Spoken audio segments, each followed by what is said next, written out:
বিজয়ের 53 বছর পূর্তিতে চলো দুর্জয় প্রাণের আনন্দে প্রতিপাদ্য নিয়ে জেলা প্রশাসনের উদ্যোগে আয়োজিত হচ্ছে বিজয় মেলা। এই মেলায় আলাদা করে নজর কাড়বে 52-র ভাষা আন্দোলন, 69-এর গণ অভ্যুত্থান, 71-এর মহান মুক্তিযুদ্ধ, 90-এর গণ অভ্যুত্থান ও 24-এর গণ অভ্যুত্থানের মূল্যবোধ। এ সকল মূল্যবোধকে সামনে রেখে মেলায় থাকবে আলোচনা সভা, সাংস্কৃতিক সন্ধ্যা ও বিজয়ের কথামালা।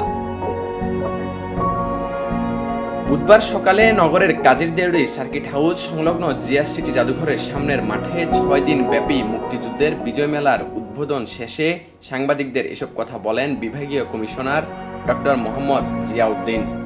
আমাদের কৃষ্টি, আমাদের কালচার সব কিছুকে তুলে ধরতে হবে।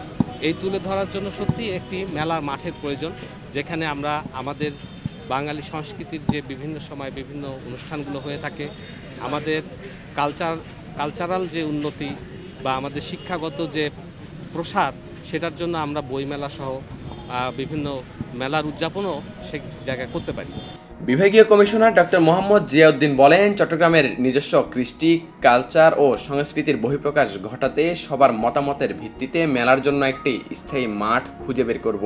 আমরা শুধু কর্মের মধ্যে থাকবো না, আমাদের যে নিজস্ব কৃষ্টি রয়েছে, কালচার রয়েছে, এই সংস্কৃতির বহিঃপ্রকাশ মেলাতেই হয়ে থাকে। ফলে এমন একটি স্থান আমরা খুঁজে বের করব সকলের মতামত নিয়ে, কেননা আপনারাই ভালো বলতে পারবেন। আমাদের কাজ হচ্ছে আপনাদের চাওয়া পাওয়াকে রূপায়ণ করা।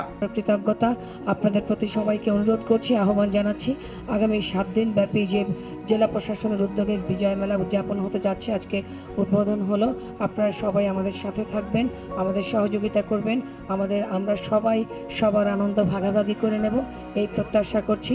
সবাইকে ধন্যবাদ জানিয়ে বক্তব্য শেষ করছি। এই সময় চট্টগ্রামের জেলা প্রশাসক ও বিজয় মেলা উদযাপন কমিটির আহ্বায়ক ফরিদা খানম বলেন, চট্টগ্রাম কৃষ্টি কালচারের ভরপুর একটি জেলা। এখানে প্রতি বছর বাণিজ্য মেলা হয়, বিজয় মেলা হয়।